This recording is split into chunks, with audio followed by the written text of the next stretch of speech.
Student, आज हम पढ़ेंगे एक्सरसाइज 3.2 का पार्ट 3। पार्ट 2 हम पढ़ चुके हैं। पार्ट 2 में हमने क्वेश्चन नंबर 4 तक पढ़ा था। तो आज की क्लास में हम क्वेश्चन नंबर 5, 6 एंड 7 का अध्ययन करेंगे। तो चलिए चलते हैं अपने क्वेश्चन नंबर 5 पर। ठीक है, क्वेश्चन नंबर 5, 6 और 7। ठीक है, तो चलिए क्वेश्चन नंबर 5 पर स्टूडेंट, आज हम पढ़ते हैं क्वेश्चन नंबर 5। क्वेश्चन नंबर जो 4 तक थे वो आपको करवा दिया गया था पिछली क्लास में। तो आज उसका पार्ट 2 है। आज हम पढ़ेंगे क्वेश्चन नंबर 5।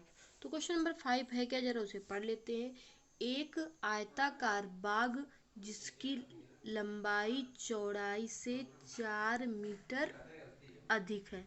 ठीक है, एक आयताकार बाग जिसकी लंबाई चौड़ाई से 4 मीटर अधिक है का अर्ध परिमाप 36 मीटर। अर्ध परिमाप कितना है? 36 मीटर। तो बाग की बीमाएं निकालनी। बीमाएं मतलब लंबाई और चौड़ाई आपको बताना है। ठीक है, क्वेश्चन एक मिनट देखिए, फिर से ध्यान से पढ़िएगा। क्वेश्चन में बोला गया है लंबाई चौड़ाई से 4 मीटर अधिक है। लंबाई जो है वो किससे? चौड़ाई से 4 मीटर अधिक है। मतलब हमें मानना क्या है? तो हमें चौड़ाई को मानना है यक्स। किसको मानना है? चौड़ाई को यक्स। और फिर उस चौड़ाई से लंबाई 4 मीटर अधिक है, तो लंबाई हम ले लेंगे 4 मीटर अधिक। ठीक है, चलिए देख लेते हैं। देखिए, सॉल्यूशन डाल दिया हमने। लिखा यहाँ पे माना आयताकार बाग की चौड़ाई यक्स मीटर। हमने ये माना कि आयताकार जो बाग की चौड़ाई है वो कितनी है? बी बराबर एक्स मीटर। बी क्यों लिखा है यहाँ पे? क्योंकि बिंथ इंग्लिश होती है चौड़ाई की और इसको शॉर्ट में बी लिखते हैं। तो बी बराबर एक्स मीटर मान लिया। यहाँ पे लिखा हुआ है कि लंबाई जो है वो चौड़ाई से 4 मीटर अधिक है। मतलब चौड़ाई में 4 जोड़ दें। ठीक है, तो चौड़ाई में हमने 4 जोड़ दिया, तो लिख दिया लंबाई बराबर एल बराबर, ये एल लिखा हुआ है, बराबर एक्स प्लस 4 मीटर। अब हमें पता है कि आयत का जो आयताकार बाग है उसका अर्ध परिमाप 36 मीटर है। परिमाप हमें पता होता है, आयताकार परिमाप होता है बाग का 2l प्लस बी। लेकिन यहाँ पे अर्ध परिमाप की बात की है तो हमने बटे 2 लिख दिया है यहाँ पे। ठीक है, और कितना दिया है? 36 मीटर, तो लिख दिया 36 मीटर। अब देखिए यहाँ पे 2 से 2 क्या हो जाएगा? कैंसिल। ठीक है, बचेगा कितना? l प्लस बी बराबर बचेगा यहाँ पे 36 मीटर। ठीक है, यही तो बचेगा ना, 36 मीटर।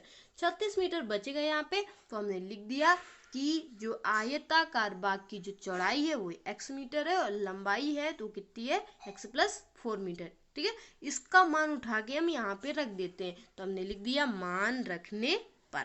तो यहाँ पे लिख दीजिए, एक मिनट देख लीजिए, यहाँ पे लिखा नहीं है हमने, लिख लीजिएगा मान रखने पर। ठीक है, मान रखने पर यहाँ पे आप मान लिख लीजिएगा। तो लिख लीजिएगा मान रखने पर। किसके मान? एल और बी के। ठीक है, तो लिख देंगे यहाँ पे एल कामा बी के मान रखने पर। ठीक है, उनके मान जब रख दिए तो यहाँ यक्स है, यहाँ एक्स प्लस 4 दोनों रख दिया, बराबर कितने के? 36 के। यक्स यक्स हमें पता है जुड़ जाएगा, तो कितना आ जाएगा? 2x प्लस 4 बराबर 36 के। अब यहाँ पे हमने पक्षांतर कर दिया। जब पक्षांतर कर दिया तो हमें पता है संख्या हमेशा संख्या के पास जाती है, तो 36 माइनस 4 हो जाएगा। 36 में 4 घटाएंगे कितना आ जाएगा? 32। तो 2x बराबर कितना आ गया? 32 के। तो x बराबर कितना हो जाएगा? 32/2। जब 32/2 हो जाएगा तो x बराबर कितना आ जाएगा? तो x बराबर आ जाएगा 16 मीटर। तो हमारा x बराबर कितना आ गया? 16 मीटर। चलिए आगे चलते हैं। देख लीजिए, यहाँ पे लिख दिया कि हमारी जो चौड़ाई आई है वो कितनी आ गई है? 16 मीटर। चौड़ाई कितनी आ गई? 16 मीटर। अगर यहाँ पे लंबाई की बात करें तो लंबाई, चौड़ाई जब हमारी 16 मीटर आ गई तो हमने लंबाई लिख दिया। तो लंबाई x प्लस 4 थी, मानी थी हमने। तो यहाँ x की हम लिख देंगे x का क्या करने पर? मान रखने पर। यहाँ पे x का मान रख दीजिए, तो यहाँ पे x लिख लीजिएगा। ठीक है, x का मान रखने पर। तो हमने x का मान उठा के रख दिया। x का मान कितना है? 16। 16 उठा के लिख दिया। 16 प्लस 4 कितना हो गया? 16 4 20 हो जाएगा। तो 20 हो जाएगा, तो देखिए हमारी लंबाई कितनी आ गई? 20 मीटर। और आयताकार बाग की चौड़ाई की बात करें, चौड़ाई कितनी हो गई? 16 मीटर। और आयताकार बाग की लंबाई की बात करें तो लंबाई कितनी है? 20 मीटर। ठीक है, तो यही हमारा क्या हो गया? आंसर। ठीक है, अतः यहाँ पे लिख दीजिएगा, अतः आयताकार बाग की चौड़ाई 16 मीटर और आयताकार बाग की लंबाई कितनी है 20 मीटर। तो ये हमारा क्वेश्चन नंबर 5। चलते हैं अगले क्वेश्चन पे, क्वेश्चन नंबर 6। देखिए क्वेश्चन नंबर 6 देख लीजिए। तो क्वेश्चन नंबर 6 हमारा है यहाँ पे, तो 6 की बात कर लेते हैं। तो क्वेश्चन नंबर 6 यहाँ पे हमारा एक रैखिक समीकरण 2x प्लस 3y माइनस 8 बराबर 0 दी गई है। दी चरों में एक ऐसी और रैखिक समीकरण लिखिए।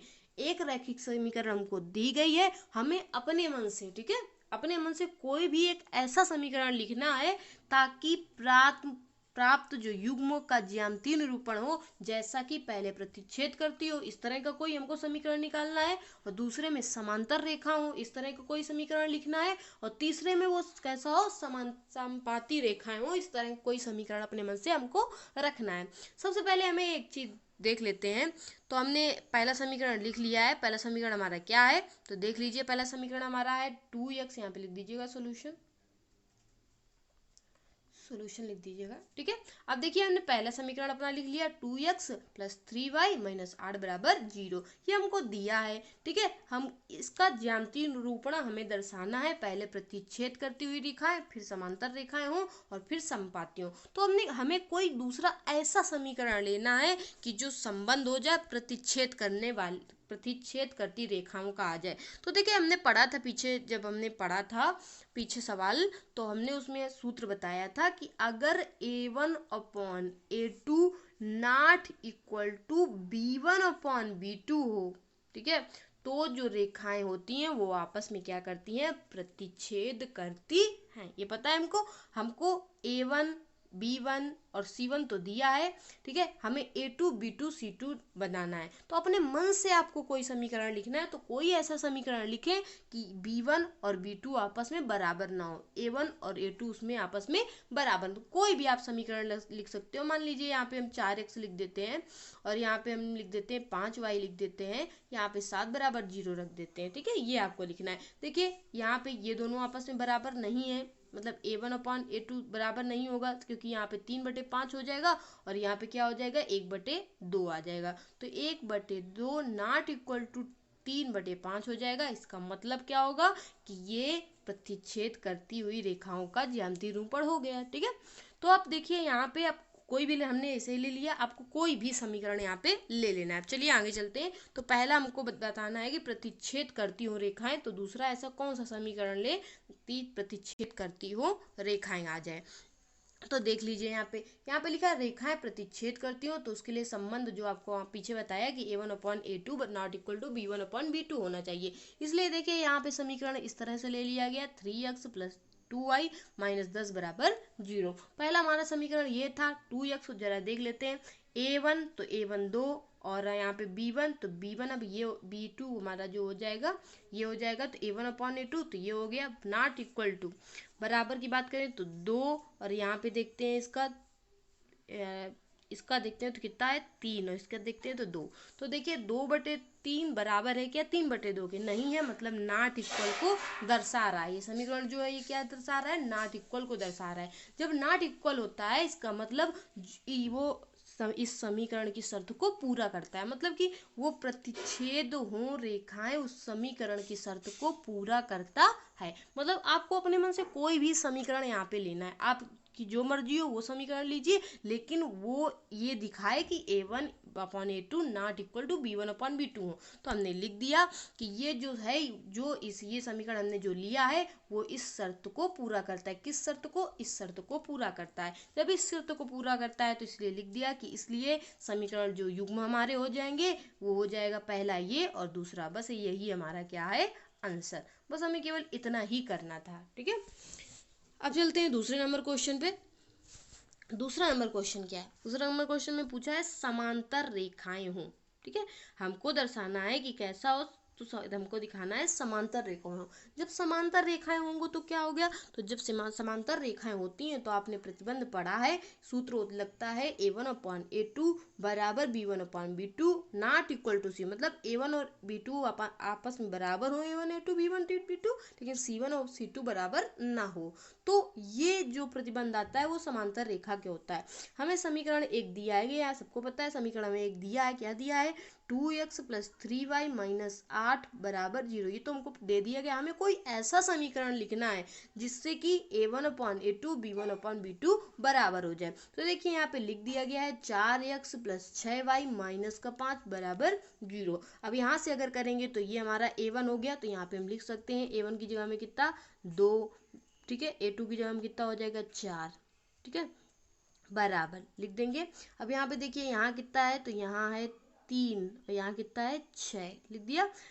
नॉट इक्वल टू C1 की बात करें तो देख लीजिए C1 कितना है 5 माइनस का, और ये कितना है माइनस का 8, ठीक है, तो माइनस माइनस कैंसिल हो जाए 5/8। देखिए अगर इनको हम काटें तो आ जाएगा 1/2 बराबर 3 से 6 को काटेंगे 1/2 बराबर कितना आ जाएगा 5/8। तो देखिए यही सेम कंडीशन इस समीकरण को रखने पे आ रही है कि नहीं, यही सेम कंडीशन a1/a2 बराबर b1/b2 not equal to c1/c2, यही सेम कंडीशन आ रही है, मतलब ये जो है वो शर्त को पूरा करता है। तो हमने लिखा है जो दूसरा समीकरण, तो लिख दिया जो इस शर्त को पूरा करता है, इस कंडीशन को ये जो समीकरण है ये पूरा कर रहा है। अतः हमने लिख दिया कि जो समीकरण हमारे युग्म हो जाएंगे, पहला तो था ही और दूसरा ये हो जाएगा, ठीक है, यही हमारा क्या होगा इसका आंसर, ठीक है। अब चलते हैं तीसरे वाले की बात कर लेते हैं। तो तीसरे में कहा है संपाती हूँ, ठीक है, हमको दर्शाना है संपाती। संपाती के लिए कंडीशन आपने पढ़ी थी, क्या होता है a1/a2 बराबर b1/b2 बराबर c1/c2 अगर होता है तो कैसा होता है संपाती होता है। ये आपको पिछली क्लास में जो सूत्र में पढ़ाया गया था। तो हमें कोई ऐसा समीकरण लेना है जिसमें तीनों बराबर हो जाए। तो पहला समीकरण हमारा था 2x प्लस 3y माइनस 8 बराबर 0। कोई ऐसा समीकरण हमको लेके दिखाना है, यहाँ पे अपने मन से रखना है कि यहाँ पे a1/a2 b1/c1 तीनों आपस में बराबर हो जाए। तो देखिए यहाँ पे ले लिया गया है 4x, इन्हीं का सबका दुगना ले लिया गया 6y और 8 दूनी 16 बराबर 0।